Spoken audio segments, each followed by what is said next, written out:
Constitution is the sole source and guarantee of national freedom. Calvin Coolidge, representative presidential nominee of 1924. While this is true, this freedom must be fought for every day and protected against those that would like to take it away from us. So what happens when you don't have the tools and finances necessary to protect these freedoms? Well, they are left susceptible to the threats of them being taken away.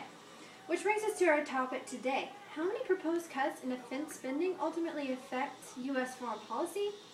Well, today we will answer this question with the following three areas of analysis. First, we will talk about the fiscal cliff.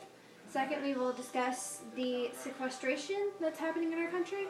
And then finally, we'll talk about how all of these things affect the military. So with that said, let's move into our first area of analysis and talk about the fiscal cliff. What is the fiscal cliff? According to the CNN.com, it's basically this economic conundrum where we hit our debt ceiling and we don't really have anywhere else to go. So we have to figure out whether we're going to raise the debt ceiling or if we're going to have to make spending cuts and reduce our budget.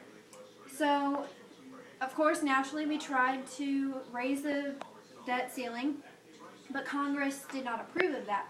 So now we're left with all these choices trying to figure out where to cut, what else can we do to give us back our funds, to give us some kind of a budget without spending way too much and going over our debt ceiling. So with that said, let's move into our second area of analysis and talk about sequestration. Now, what is sequestration? According to the Wall Street Journal, sequestration is an $85 billion across-the-board spending cuts, which means that you're basically going to cut a percentage of each individual program that the government now funds, and you're going to cut it to save money. According to the Daily Beast, we're cutting on food assistance programs such as food stamps, which is not really ideal because of all the people that are dependent on these food stamps, that rely on the government for their basic needs of food. But it's going to have to happen. Some percentage is going to have to happen because we just can't afford to do it anymore. According to OPED News, there's also going to be a cut in jobs. 700,000 jobs, that is. And that's not really ideal either, considering that we are at an all-time high on our unemployment level. So then, according to Wall Street Journal, we're taking probably the sequestration is taking probably the biggest toll on military defense spending. And Wall Street Journal went on to say that it's a painful slashing of defense spending, meaning that it's going to hurt us really bad. It's going to basically make our military and hollow it out. It's going to decrease the amount of military defense that we have. And again, according to CNN, it's going to be the removal of a $500 billion of the military defense spending budget for over the next 10 years. Now, with that said, let's talk about what this cut is going to do to military spending. According to the Washington Times, Army brigades won't be ready, which means those people that go out and they fight in combat that are ready for combat, they won't be ready because they don't have the kind of tools or finances necessary to be able to be ready. And then the Air Force won't be able to operate radar surveillance 24 hours a day. That means that we're not getting full coverage. Huh?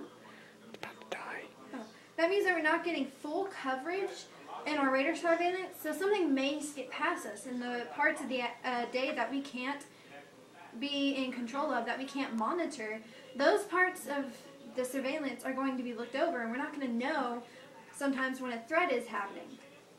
Navy aircraft carriers won't be deployed, which means that the Navy that goes out into the ocean to fight for us, our national defense and our Navy, is not going to be ready. Again, brigade combat teams won't respond to threats in hotspots outside of Afghanistan and South Korea, which are basically one of our main military positions. Our military stations is Afghanistan and South Korea. And again, we've already cut, the military has already cut $480 billion from their 10-year budget. And that's going to make it way worse when they cut another $500 billion from defense spending. That's going to completely hollow it out in places that were already becoming hollow to begin with. And then military training. We're not going to be able to afford very much military training, and that's going to decrease our military size. What else is going to decrease our military size? The cancellation of the GI Bill. The GI Bill was the bill that allowed for military officials to have free college once they served their time. Now they're taking that away, and these people that are signing up to be in the military aren't going to get this college tuition. That's an incentive for a lot of people to join the military, believe it or not.